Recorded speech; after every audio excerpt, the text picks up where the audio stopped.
Hi guys, I'm Teston Jan Kenneth reporting for Chapter 3 about combustion products and its effect. First slides identify and describe different combustion products and their effects. Combustions, the process of burning, produce various products depending on the fuel and conditions. Common combustion products include number 1, carbon dioxide, mainly produced from the combustion of hydrocarbons. It contributes to the greenhouse effect and climate change when released in excess. Number 2, water vapor, generated when the hydrogen containing fuels burn. It's generally harmless, but high levels can contribute to humidity. Number 3, carbon monoxide, result of incomplete combustion.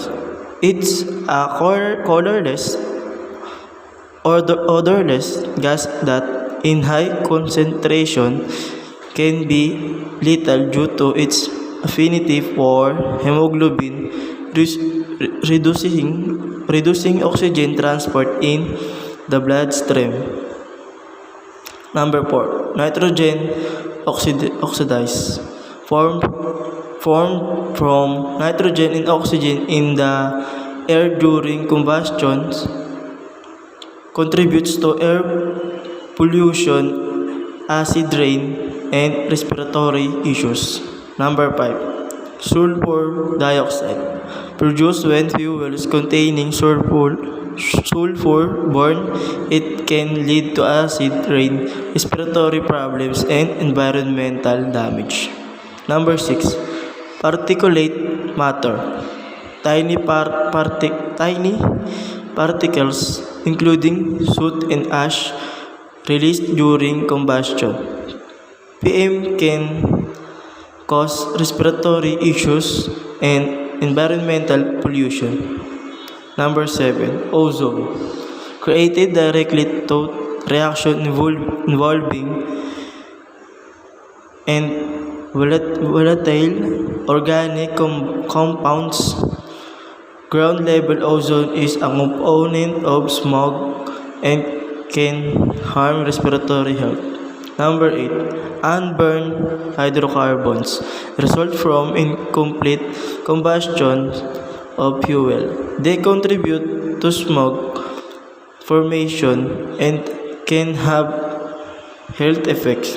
Number 9, aldehydes and ketones, produced from incomplete combustion. Some are irritates and many health implications.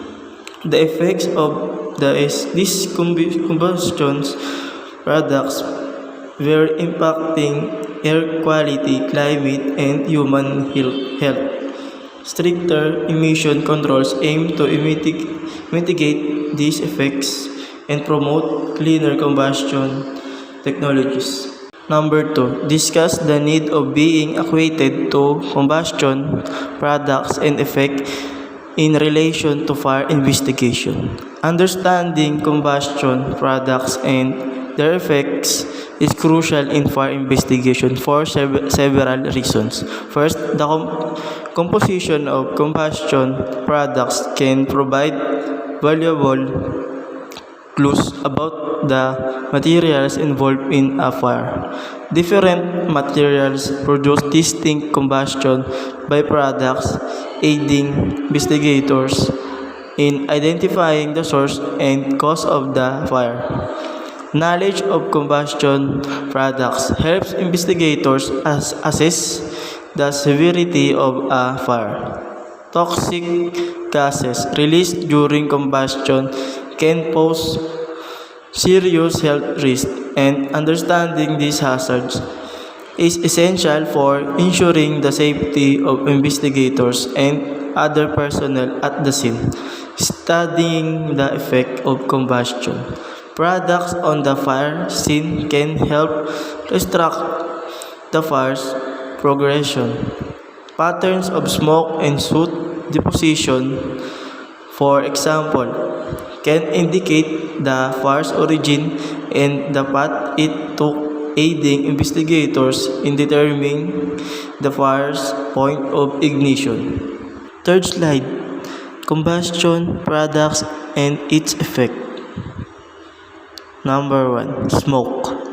Combustion products, including smoke, can have various harmful effects on health and environment. Smoke contains particles, gases, and other chemicals that can cause respiratory issues, eye irritation, and exacerbate existing health conditions. Additionally, smoke can contribute to air pollution, leading to environmental degradation and climate change. Fourth slide, fire gases. Combustion products from fires can include carbon dioxide, carbon monoxide, water vapor, nitrogen oxides, sulfur dioxide, and particulate matter.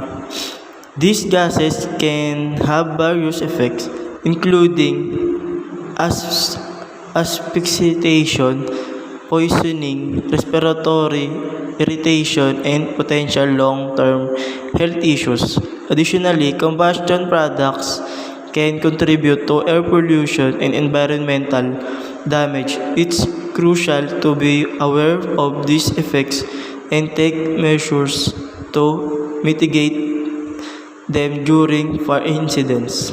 Fifth slide, flames. Combustion products typically include carbon dioxide, water vapor, and various pollutants like carbon monoxide and nitrogen oxides.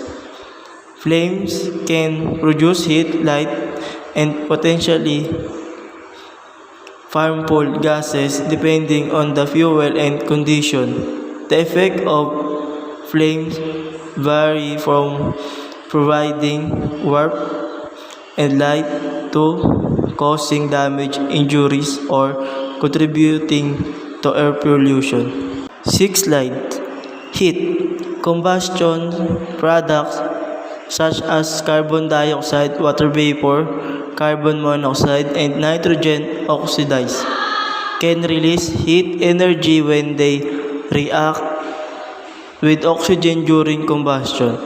These products contribute to the overall heat generated by the combustion process. However, certain combustion products like carbon monoxide and nitrogen oxides can also have negative effects on health and the environment when emitted in high concentrations.